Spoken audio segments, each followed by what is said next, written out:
welcome to You and Your Business with me, Alec on 103.2 Dublin City FM. Each week I invite an expert from the world of business to share their knowledge, insights and tips to help you increase profits, reduce costs and drive efficiencies. If there's a topic you would like covered, or if you feel that you can make a contribution, please email me at yourbusiness@dublincityfm.ie and perhaps we'll be chatting here one day soon. My guest today has a passion for wines from around the world. She's actually a qualified sommelier and is the managing director of the Nude wine company. I'm delighted to welcome Michelle Lawlor to the You and Your Business studio. Hiya, Michelle. Hi there. Thanks so much for having me, Alex. Great. There's a lot to talk about, and we have a lot of interested people listening about wine. So let me take you back to the formula that I have, which unfortunately takes you back to your last year in school. I'm trying to find out whether you're an academic or are you a nerd, or what are you? I'm definitely a nerd. Great, perfect. I studied, there was 3 of us doing our exams that year. Myself and my brother were both doing our leaving cert, he was repeating it. And my younger sister was doing her junior cert. So there was 3 exams in the house that year. And I actually took over the dining room, and the dining room table ended up where the corner I was sitting completely slanted, that you could never have a straight table again, because I spent so many hours there and I put so much pressure on the table taking my notes. Oh, fantastic. Anyway, that's great. So what were your keen interests and subjects? Loved art. Art would have definitely been my favourite subject. I put a lot of effort into it, probably a bit too much. But I ended up, and it's funny now, everyone's doing their exams, again, their results, and it was my best subject. I got an A1 in it, as it happened. Yeah, mad. And so that's art history, and it's drawing and things. I did business studies, which was, I think I also maybe got one of the A's in that, which I loved. I loved maths, and I also loved geography. So good. Well, there's mine seems like a happy marriage for everything. It does. It seems to fit off. So were you off to university, off to college doing something? I got my first choice on my CEO form, which was business and French in UCD. And I was living in Portmarnock at the time. And it's funny when you're, I suppose, a lot more younger and naive. I don't think I'd ever really been beyond my mum's from Ringsend, past Ringsend. And all of a sudden I was going on the bus from Portmarnock to UCD, going, where am I going and what is this place? And, so I lasted about 3 months and I realized it just wasn't for me. The college wasn't for me. I didn't really enjoy or connect necessarily with the class group. So I left after 3 months, much to my parents' horror, and went back to the CEO book looking to see what is it that I might want to do here. And I stumbled across communication studies in the CEO book, which is in DCU, and so second time lucky I started in that course. Oh, right. So you were up and running then? Up and running. 3 years. I took all the airy-fairy subjects. I took the art subjects. I took the history and politics subjects. I took, the modules, things that actually would never get you anywhere. I realized if you put them all together. And at the time, I then was working in a wine shop part-time on the weekends to pay for, I was actually living just outside the campus, so to pay for my rent and whatever. So I had my little part-time job, and it was in a wine shop, and I loved it so much. By the time it came to my 3rd year and you have to pick a title for your dissertation, I picked wine drinking in Dublin as my thesis. I think we could have a queue of people in Dublin who would take that up, but maybe not in the same academic way that you were thinking. Do you know what? It was, well, I read it recently because I've moved around so much. It was in a box and it's absolute rubbish. But there was no other, like, it's such an unusual dissertation to get for end of year projects in a communications degree. I was looking for some other stuff about it to try and find any type of academia about it, for supporting materials. And I found one lady who did a dissertation in food college in DIT. But that was it. Right. But anyway, I finished there in 2005. So, in terms of wine, you obviously found a natural home. Of course, there'd be a lot of raised eyebrows when we talk about that. However, you actually had a genuine passion for wine, the history, everything that went with it. Yeah, absolutely loved it. I loved working in the wine shop. And I suppose it was the first job that I loved going into work. I loved everything about it. I loved talking about wine. I loved tasting wine. I loved learning about it. It was mainly boys in the shop. I just loved the music that was on. It was such a different environment to everything I was used to before. Because I would have always worked in restaurants. And I just loved it. I loved learning. I loved the shop I worked for was Obbins and Clontarf. And they used to do, or Oddmans in Dublin used to do staff training once a month. So it would be after hours, you'd grab a wine box, you'd sit on the box and around a circle and taste wines and have crack and learn stuff. And it was just amazing to I suppose, to have that learning as part of your job. As they say, if you can get a job that is like a hobby, you'll never work a day in your life. Well, I definitely work days in my life now, that's for sure. The joys of being self-employed, but yeah. So, okay, the staff tastings and that, and did you find that you had a natural affinity that you could actually start spotting things? And yeah, it's amazing actually that you do, and that you are able to learn and pick up those things. And I found at the time when I did a diploma in wine actually after college, and I was in one of the younger people. There was a mixed age, say from 23 up to 45. I would have been one of the younger ones. And we actually could identify wines better than the guys who'd been drinking wine for so much longer, because we were learning purely on an academic. Like I had, a couple of years of tasting wine. I was never really a wine drinker until I got into my mid-20s. But I was able to identify things because I was learning it academically, as opposed to having drunk it for 10 years going, oh, this smells like something. And so actually the younger people tended to do a little bit better because they were learning from scratch instead of applying all their life's drinking to everything. So they didn't bring the pretension along with with their thoughts. Yeah, do you know, like I find with wine, like I would say to people, it's only a drink. Like don't be afraid of it, because I find, and one of my passions is actually just to explain something in normal language. Like I hate this, it tastes like Christmas dinner on a summer's evening, all this kind of fluffy language. I don't go in for it at all. Like I like taking all of that out. Right. Well, just for people who might be interested in your website, would you like to let our listeners know? Yeah, so it's www.thenudewineco.ie. And I'm also on Instagram, so @NudeWineCo, and on Facebook. And we do live tastings every week. If anyone wanted to just watch along and maybe learn something on Fridays. Yes, I think they might also be fascinated in the name you picked for your business. What sparked that one? A couple of things. My boyfriend actually came up with the name, probably 2 years ago, when I was thinking, if I'm going to start my business, what would I call it? And, kind of throwing around some ideas. And he came up with the Nude Wine company, because a lot of the wines that we do are organic, vegan, natural, and it's wine as nature intended. It's stripping everything back, going back to the bare essentials. But also I would have spent a lot of time when I was younger going to the beach in Dalkey, Vico Beach, doing skinny dipping. So it was kind of an insider's joke.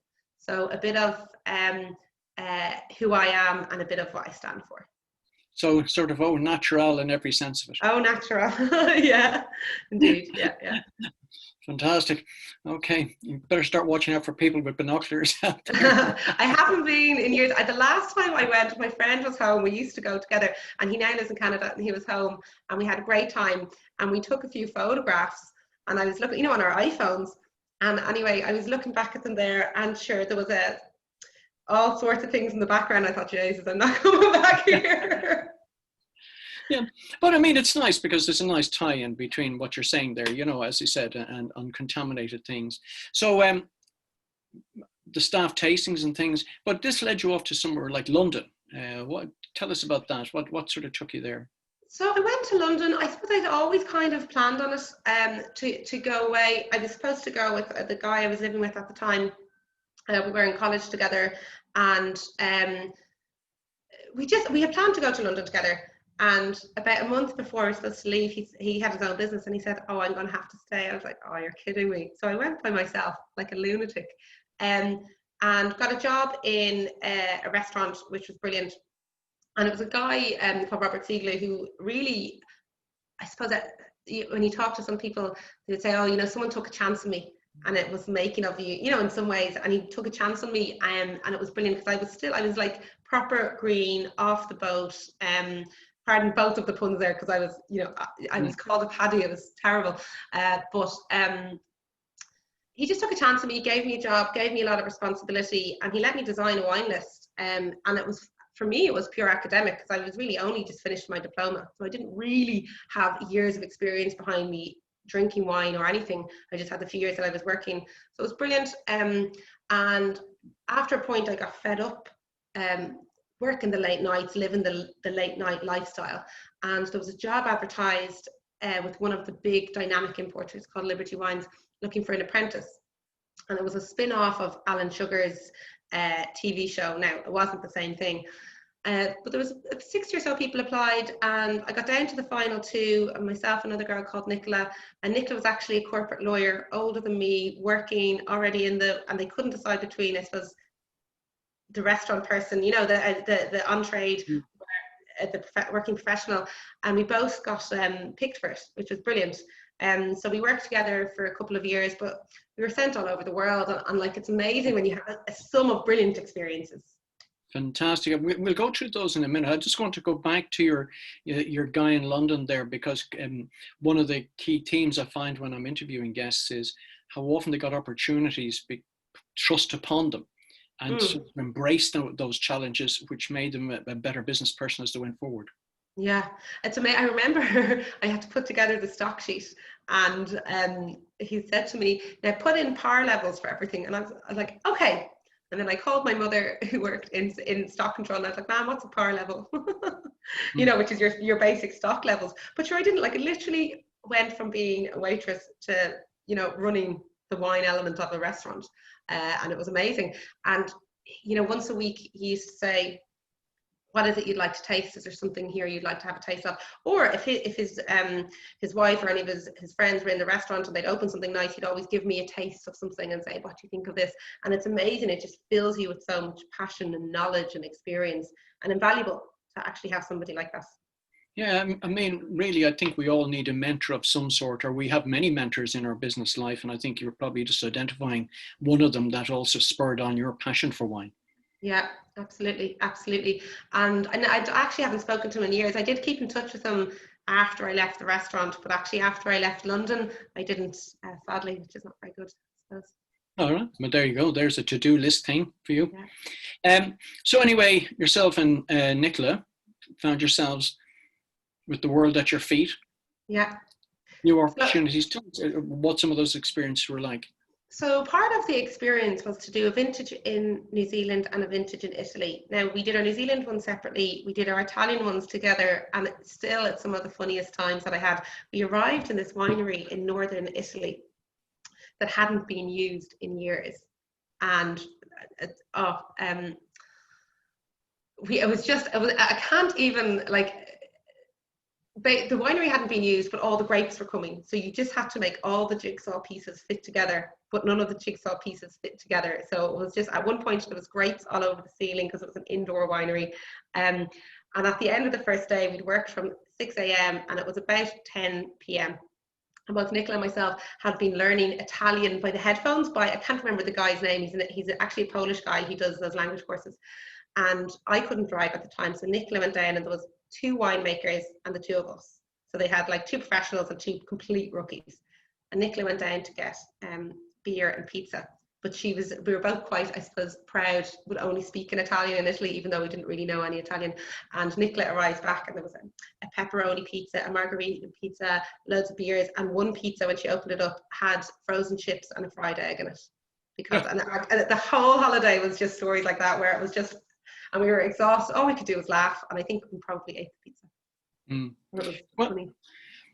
In terms of sort of dealing with professional winemakers from around the world, okay, you were in New Zealand. How did you find that sort of differ from maybe Italy and you were in Australia? Yeah, like hugely different, because in New Zealand, wine really has only been there for like about 40 years. So you don't necessarily have all those family traditions and you know, generations who are working on the same plot of land, or I suppose having that lifestyle. In New Zealand, it was pure vocation. So most of the people would have been between 22 and 28. And it was a real party atmosphere. It was all hard work, like work hard, play hard. But when we were in Italy, it was the exact opposite, in that actually it was all farmers who'd been working for their whole lives, and their sons were working in it and their fathers were working in it. Very male industry. So completely different, and actually fascinating. I happened to do both vintages in the same year, one in March and one in September. And it was just amazing to actually appreciate that the New World, you know, Australia, New Zealand, Chile, Argentina, are considered the New World, are all full of young, I suppose, people who've made a choice in their life to be in wine. Whereas actually a lot of the stuff in Europe, you've inherited it, and or who's going to take over the family mantle of running the winery. I mean, looking forward, where do you see the real place for wine? Are we still talking about the traditional Italian French, or the new world's coming up fast and what's been offered out there? I think climate change is having like a huge impact on it. Whereas years ago, like you couldn't grow grapes or make wine in Southern Ireland or Southern England because it was too cold. Whereas now there's actually vineyards in Monmouth and Wales. South of England is a lot warmer. The places that are very hot are getting to a point where they're nearly too hot to actually make wine. So I think it's more to do with factoring in climate change than particular countries. You find in Australia years ago there was just Chardonnay everywhere.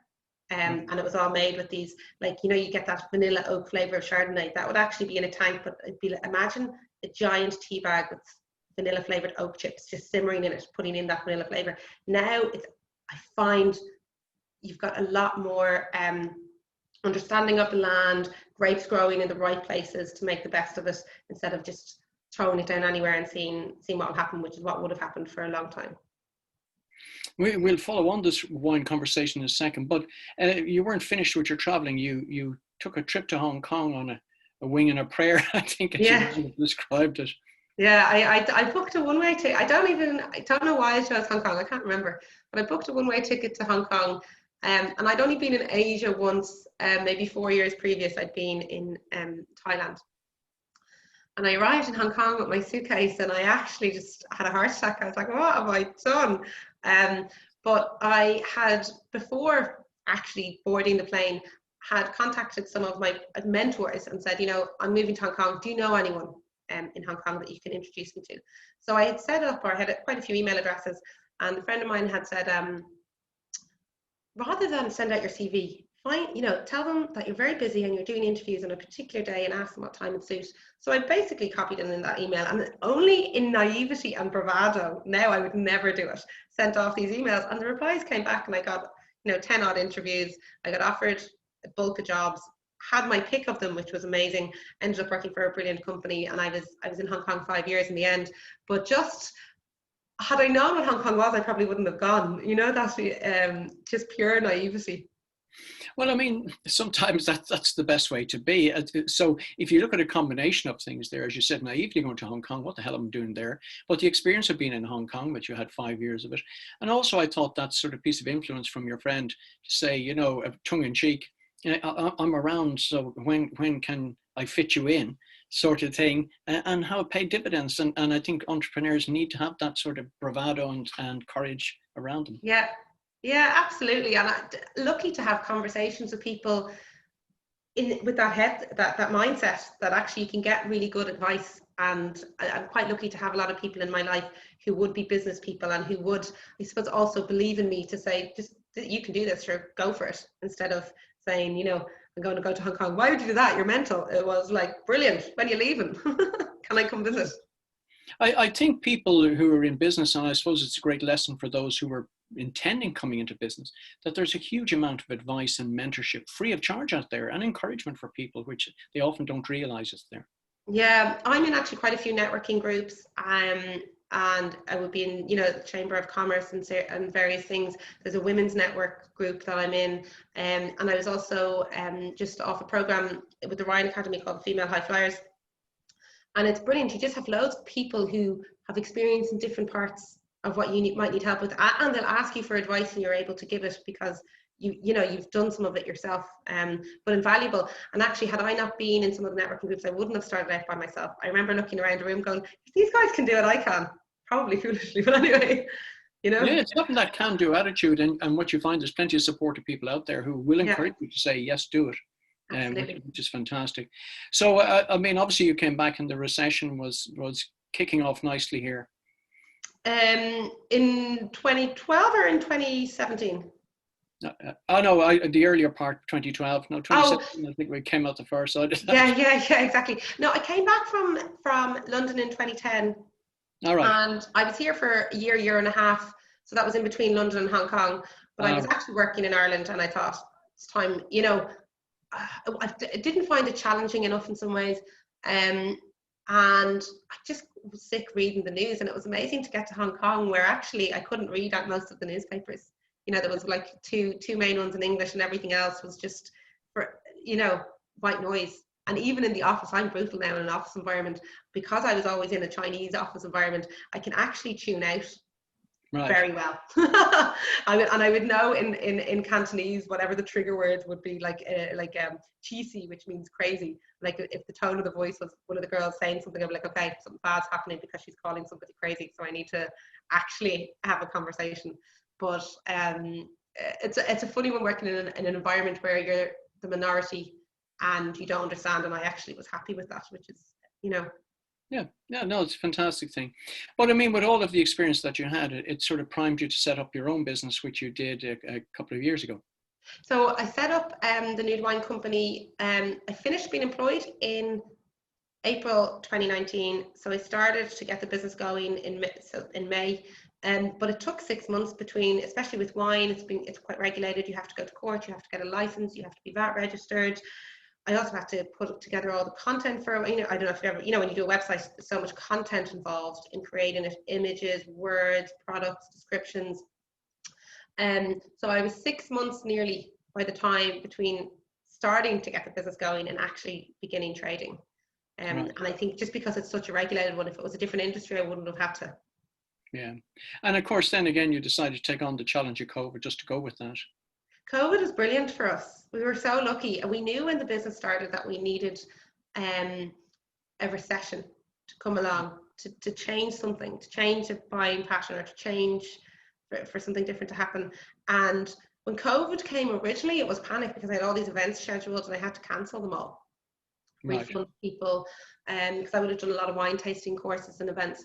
And we just, late March, we went straight into it on our Facebook page and just said, we're just going to do some live wine tastings.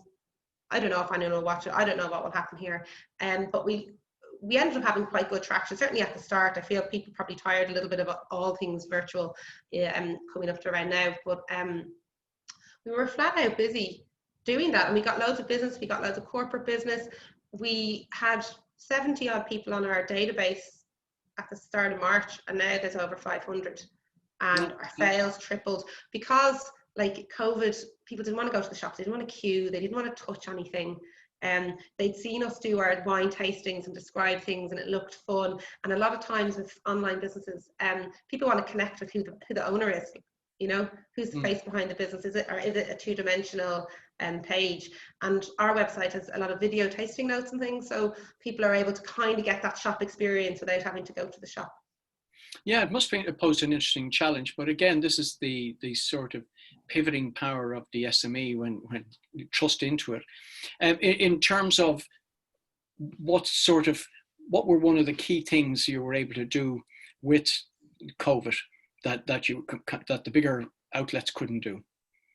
Pivot straight away. Exactly what you said. Like, we had a discussion, I'd say, on Paddy's Day, going, what are we going to do here? That was, I say, whatever, the Tuesday or the Wednesday.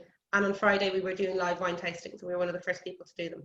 And I think, and that not just for the live wine tastings, but for anything we wanted to do, we could just do it very quickly, turn it around very quickly, and actually see genuine results very quickly.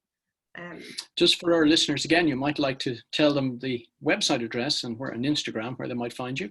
Thanks so much. So we're the Nude Wine Co, www.thenudewine.co.ie, and we are on Facebook and Instagram at the Nude Wine Co. All right. So what are the challenges going forward now for you, that a lot of things have, I won't say settled down, but people have become accustomed to what's happening?